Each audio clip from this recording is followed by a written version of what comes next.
Skullface has finally burned out. The world is rid of his existence at last. Was he still alive?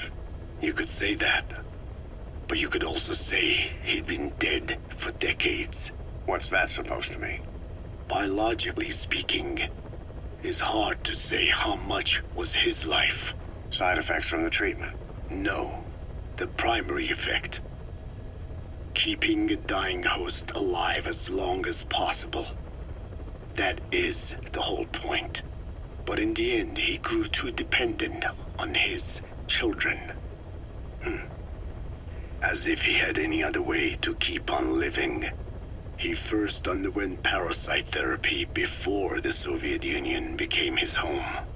His body was horribly burned. Fire washed across his thin young frame and stole his skin and his throat, even his lungs. Only through repeated therapies could the parasites keep him alive. Most of his life became something the parasites gave to him. And then he lost the ability to die. That is correct. The parasites live on past the host's death, still aiding cell composition. At that stage, there is no way to extract them from the host cells. There is no way of knowing when the last cell of Skullface's body would die. The only choice was to burn the whole thing. And his children, along with it. And I am one to talk. When my life is snuffed out, I expect you to treat my body the same way. And when I burn, I will truly be one with my children for the first time. You say there were 3 English vocal parasites. According to Skullface, yeah. Skullface had 2 of the English strain with him. You burned both of them. There was an oil fire. I tossed him in. So that just leaves 1. And you tell me Skullface said he used it. He said it was very close to me. Very close. One of your comrades. Or someone ordered to kill you. Or he could have been speaking metaphorically. Metaphorically? Close to your spirit. Close to your heart. Someone who either loves you or despises you. The second one makes a long list. Whichever it is, act with caution. Skullface implanted someone with the English language strain. Who it is irrelevant. Why? I tell you what Skullface really meant. Very close to you means you will be exposed. All the infected here have been given the Wolbachia. Even if the vocal cord parasites infect them now, they cannot reproduce. But if there's a different host among us, host to the English strain. If that were the case, we'd see the symptoms. What about the non-English speakers? We have plenty of those, but the staff use English as a common language. But if that someone has not spoken English yet, and begins to speak it now, there'd be another outbreak. The final mating pair of the English strain must be found immediately. Skullface is gone, but his threat still remains. On this base, do you see what the final mating pair is? With him dead, those parasites are the stain he wished to leave upon the world. His thirst for vengeance. In the flesh. Think. Does anyone here bear a grudge against you? Who would target you, specifically? The ethnic cleansers that Code Talker mentioned, they weren't Skullface's true goal. All we have is circumstantial evidence, but here's my theory. It was Cypher who started developing the vocal cord parasites as bioweapons, parasitic weapons, and Africa was the testing ground for them. As Code Talker said, their purpose is the ethnic cleansing of only those who speak a particular language. So they could do a weapon of mass destruction to eradicate specific groups races, ethnicities, or colonies by the language they speak. Or a kind of absolute language control. Or maybe a tool for those arrogant fools to build some misguided utopia. I can see plenty of uses for them. However, in practical terms, they wouldn't be as dangerous as you'd think.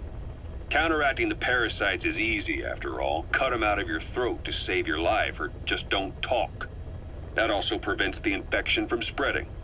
So if the international community were to find out about them, they'd no longer be the threat they were conceived to be. In which case, their targets would be limited to minority groups as a deterrent or a terrorist tool. It's hard to imagine Cypher developing something like that as a main weapon for their arsenal. That leads me to think we've only tugged on one little thread in Cypher's grand tapestry. An obscure corner of their work, possibly forgotten altogether. In any case, things changed. When Skullface was forced to relocate to Africa and he saw that thread dangling. All the time he continued that research, he was secretly following his own agenda. The ethnic liberator Parasites, his English language strain. Skullface said there were only 3 samples of the English language strain Parasite, and I think we can believe him. Bringing his ethnic liberator's plan to fruition depended on creating an English version of the vocal cord Parasites at all costs. But an English strain would have been useless to Cypher. Worse, it could have destroyed everything they'd built. It was the one type they couldn't allow. That means Skullface was forced to develop his English strain out of sight of Cypher's network. Naturally, he couldn't use the greenhouse facility Cypher had set up and filled with guinea pigs. Skullface must have found some secret place to create his precious few English parasites, hiding all evidence like a man cheating on his wife. Somewhere, an entirely standalone environment. And when his plan entered its final phase, he must have made the place disappear. Some little room, could be anywhere, but now nowhere at all. We'll never know where he did it, but to elude Cypher's surveillance, it couldn't have been big. I believe Skullface was telling the truth. There were only ever 3 samples of the English language strain. Why activate Sahelanthropus in Afghanistan? This is how Skullface wanted things to play out. The Soviet Union secretly develops a new type of nuclear weapon and successfully deploys it in Afghanistan. Revealing the existence of Sahelanthropus results in a return to the glory days of the Cold War. The threat it poses reignites the nuclear arms race between the world's major powers. The demand for nuclear weapons increases around the globe. What if you then introduced a nuclear weapon anyone could get their hands on? Non-nuclear nations, militant groups of all shapes and sizes, they'd all jump at the chance. Sahelanthropus was a marketing tool to sell nukes all around the world. But I think it's safe to say that plan was stamped out before it got up and running. The world's intelligence agencies never did turn up anything conclusive on it. After all, Sahelanthropus vanished before word could spread. Everything that's happened is already a fading memory, never to join the pages of history. Except for Cypher. Cypher won't forget. They'll already be working on something, quietly, beneath the surface. They'll use the pieces of data scraped together from this incident to build their own bipedal weapon. It'll take them a long time to complete it, but for now, the greed sector have found their new life's work. We'll have to be ready too. Hewitt's dug up some interesting facts about our skull-faced friend. 9 years ago, he was exiled to South Africa, stripped of political power. The upshot's that he ceased being a serious threat, in Cypher's eyes anyway. They eased up on surveillance, giving him an opening to establish his own military unit, one that answered to his will alone. Those men likely had no idea their orders were coming from Skullface. They probably didn't even know the organization was a part of Cypher at all. Anyway, it was in South Africa where he found renewed interest in parasites. And when he discovered the vocal cord parasites, he began to make his plan. Wipe the English language out of existence. Free the world, not by taking men's lives, but by taking their tongues. In his eyes, the greatest symbiotic parasite the world's ever known isn't microbial. It's linguistic. Words are what keeps civilization, our world, alive. There was something Skullface said. America is made up of many peoples, but those peoples never mix. Quite so. One nation, home to hundreds of different ethnic groups, many of whom stick to their respective living areas, little colonies, not interacting with other groups, going out of their way to avoid one another, their land, organizations, relationships. Thus, the United States of America is no melting pot. It is more of a salad bowl. It is not made up from one people, but for its minorities to function in society, a common ground is needed. Language. Even if the country is not one. No, because it's not one, a lingua franca is necessary. English. American hegemonism was born from the illusion that English could unite diverse ethnicities. In taking in people from around the globe, America became a microcosm of it. Now the boundaries between it and the rest of the world have become blurred. However different our neighbors may be, English enables us to create symbiotic relationships with each other. If English can bring unacquainted neighbors together in America, this should hold true for the world. This salad bowl that is the world can also become one. A ruler's greatest wealth is not money or land. It is the number of individuals under his control. Subjects who work, consume, are there to be used as pawns in war. For a capitalist ruler, his people's power becomes his power. You are the same. With your diamond dogs, you spin it with your speeches. But what you're doing is bringing as much talent as you can into your little domain.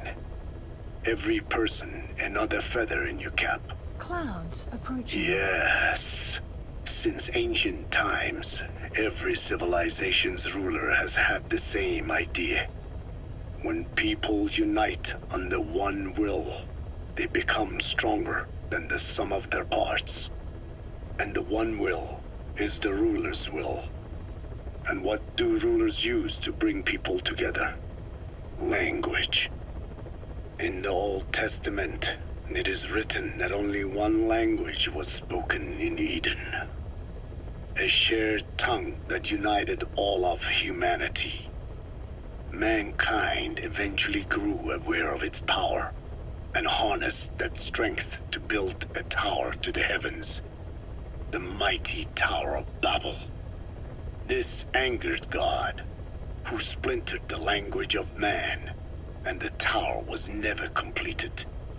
Languages emerged, and the earth was divided as men went their separate ways. Every age is the same. A ruler's first order of business, after conquering new land, is to force his tongue on its people. Ancient Rome, Napoleon, and now Zero. English is wreaking havoc around the world right now. The British Empire tilled the land with war as its hoe, then began planting the seed that is English. Eventually, American capitalism became the new instrument. To play its game of wealth, you only had to abide by one rule: English. By exploiting people's desires, English has become a leash that people gladly wear around their necks, it would seem.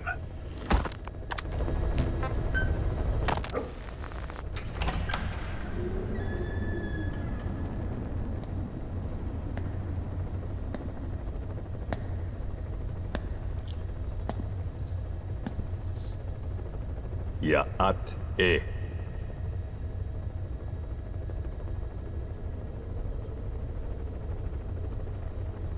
You disappoint me. Have you forgotten my face? Leave me be. You won't respond to anyone else, so I figured it must be me you wanted to see. But now you won't even look at me. Have I not suffered enough? Not until you've eased my suffering first. To tell you the truth, old man, I'm in a bit of a bind. It's about your children. You know what I mean? The parasites. The ones that infect a man's throat, killing him if he speaks their language. They must not be allowed to multiply.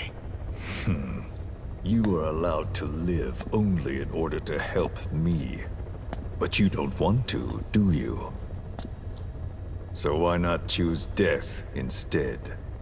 Because you want to protect the Demise and their land from me. That's your purpose, isn't it?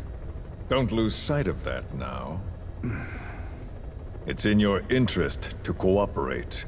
Because if you don't... Madness. The parasites can't detect your people's tongue. So I'll just have to resort to more heavy-handed means. I have the greatest respect for your people. I would rather avoid such a thing, but we don't always get our way. I was born a tiny mote in a mighty tempest, and until those winds abate, all I can choose is how to act when they blow me this way or that. Tell me, Code Talker, what happens to a man infected with a pair of your parasites? Can they be removed? Can the full-blown symptoms be prevented? It is impossible to remove the parasites alone. They have too close an affinity with humans. Then how do you stop the symptoms from developing? All right. I was hoping for an answer now, but perhaps you just need a little more time. I'll be back soon. I've set up shop, not far from here. We'll be seeing a lot more of each other. If you're close by, then it is almost complete. We're in the final phases. All that's left is to see if I can actually disable a nuke, with the help of your metallic archaea. Once that's done, I won't have to return here again, and your suffering will end, as will your people's. We're almost finished, Code Talker, each in our own way. My only regret will be not finishing you. There's nothing stopping you. I'm only alive because you want me that way. Ridiculous. As you wish. My regret is this misunderstanding between us. You and I, our goal is the same. We should be working together. A symbiosis. You do not know my mind. I simply want the Demise bloodline to endure. Really now? You're just another mote in the storm. How you react to all the slings and arrows, that's what counts. That's why you call those squirming monsters your children. What I have done is forbidden. Forgive me, all of you.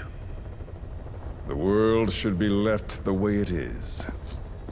You of all men should know that.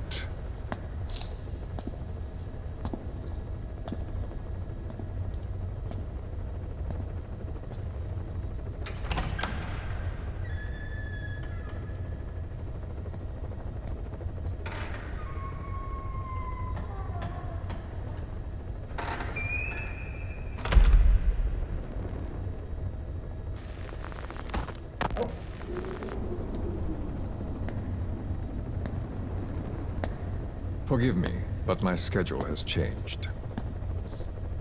The time for grace and good manners has now run out. Please. Torture will not work on me. Surely you know this. Oh, I have no intention of getting rough with you. You haven't been beaten. Your hands aren't even tied. Just like me, you live in symbiosis with countless parasites.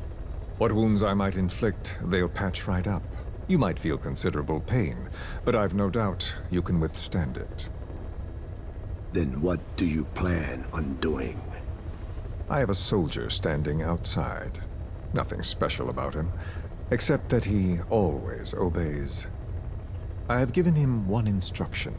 Whenever I ring this bell, he passes on a message for me. That message is simply, go. What is this? After that, though, it gets complicated. The message will arrive at a room, a little bigger than this one, nothing special. Some of your people are in this room, surrounded by my men. Enough of this. They pick them at random. No regard for age, gender. In that, I suppose, they're different from you. Not as discriminating. They tied them up, one by one, blindfolded them. We had to maintain order, you understand? You bastard. Go. When they hear that, my men will pick one of your people and infect them with a parasite. Your parasite. It won't work on my people. True. The vocal cord parasite doesn't respond to your language. But what about English? An English strain. It exists. A ring of this bell, and they infect one person. If that person abandons the Navajo language, the English strain will trigger symptoms. You monster. So, it's quite simple. Every time I ring the bell, another of your people is infected. Don't do this. I don't want to do this. I'd rather not have to ring the bell, which is why I'm hoping you will talk to me. What do you want? What else could you possibly want? You know the answer to that. How to prevent the symptoms caused by the parasite. You cannot control it like some slave. Forget the idea. Forget it? Unlikely. I will never tell you. What have you done? You made me do that. You black-hearted... Settle down. Don't use it again. Well, that is up to you. All you need to do is tell me what I want. How to prevent the vocal cord parasite's symptoms. Why? Why do you need to know? The adult soldiers at Amasa are all dead. What? The parasite traveled downstream. How? It would appear that he was involved. Another demon who woke up from 9 years of slumber. As a result, the vocal cord parasite spread through the village. I told you this would happen. It was an unfortunate accident. He is becoming an annoyance. He may stumble upon the truth sooner or later, but I suppose that is really of no consequence. One day, he too will pay for what he has done. Black Anna. The real demon is you. You know, this incident made me realize something. You are right. I should have acted with more humility. These creatures cannot be controlled. All the more reason I require a means to stop them. There is no such way. Oh, really? Wait! Don't ring it again. It is up to you. Out with it! I see now. There must be more to it than that. What? They are in you. You use this land to breed more of my children. And not just here. No. In pursuit of your ethnic cleansers. You sifted through many language strains. Finding hosts. Breeding. more and more. You would have been infected in the process. Infected with countless strains. Most likely your mother tongues as well. Romania, Northern Transylvania. You found that one too. Yes, the Hungarian strain that responds to the CK's dialect. Silence! Black Anna. It is you who shall pay.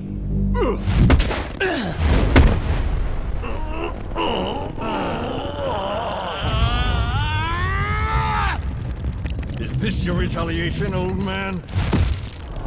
Let my people go and never bother them again.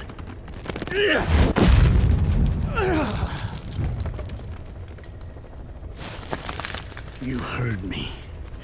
What now? What? No!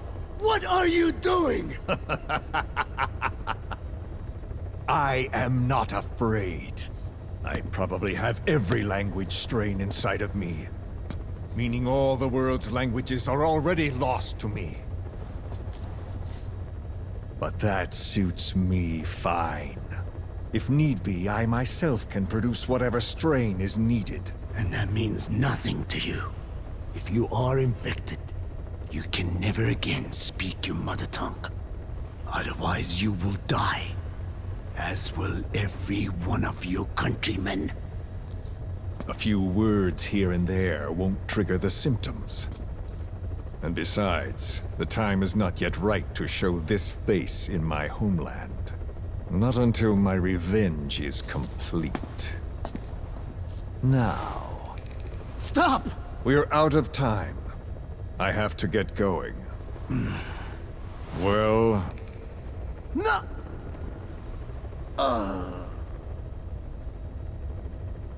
Radiation. It's radiation.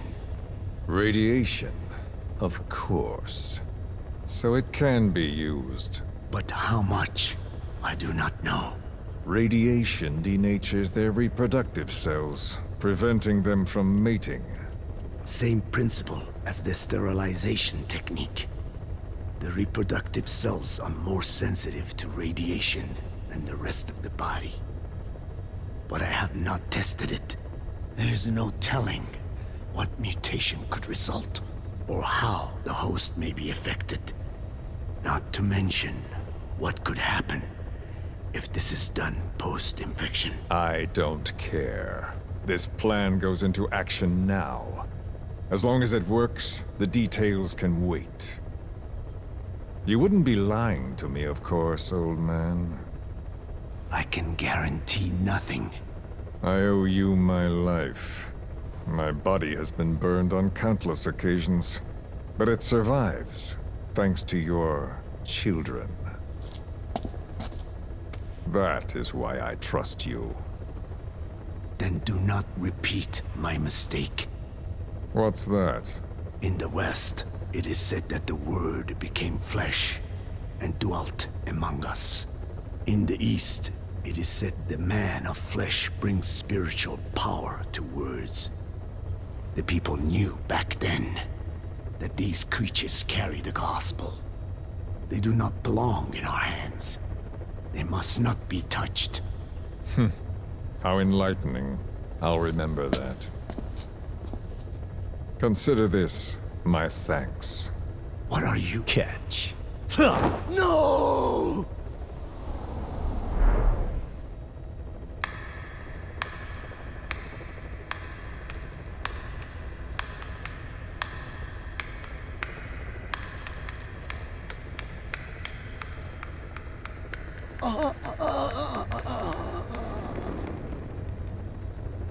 Well then, I'm afraid it really is goodbye this time, Code Talker.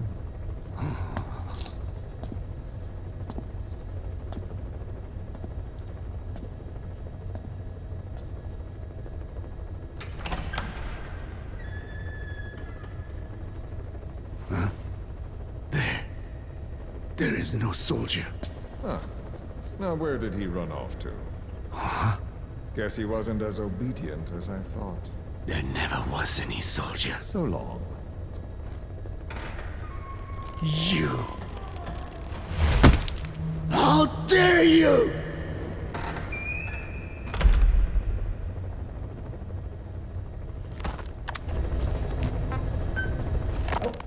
Skullface, real name unknown. Born in Hungary, more specifically northern Transylvania after it reverted to Hungary from Romania. While he was young, the country allied with Germany as part of the Axis powers, but later during the war, it came under Soviet occupation. The Hungarians struggled for independence, but the Soviets came down. Hard. Just like he said, time and again the country was ruled by a foreign tongue. When he was a young boy, he lost his native language, the bedrock for any developing child. His country, his family, his face, his identity, everything was stolen from him. All he had left was his skull. Skullface first tried his hand at espionage during all the chaos from the war. Agents, military officials, and soldiers who operated out of Hungary during the war vanished over the course of several months.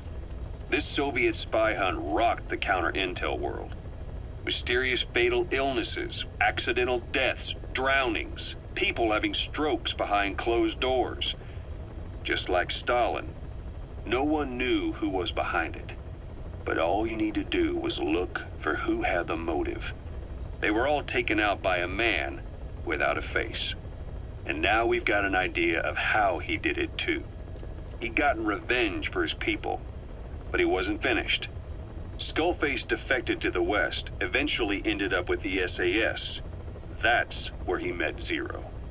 It's possible he began planning this whole thing back then. It's hard to say. In any case, Zero made him his XO. He always did have a thing for oddballs.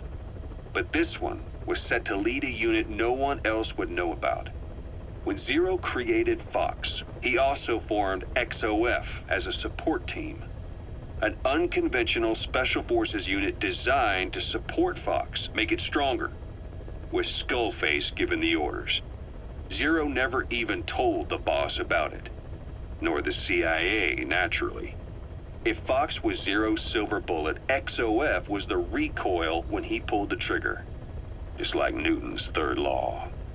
While you were with Fox, Skullface was operating behind the scenes. Sometimes as your backup, sometimes as a mole or a scout, sometimes as your cleanup crew. Fox's tail, making sure the mission succeeded and that you survived. We only have his word to go on, but Skullface's goal was revenge against those who'd use language to subjugate people. Those corrupting a people's identity by forcing a new tongue on them. Those using the power of language to control information. Naturally, that set his sights on Zero. To Zero, English was simply the most convenient code. But to Skullface, English was a parasite. And by eradicating it, he'd stop the world from being eaten away. If that didn't work, he was ready to see the world scorched by nuclear fire. To save language, culture, and race from annihilation, he was willing to overstep the hands of the doomsday clock. That is, of course, if you believe anything he had to say.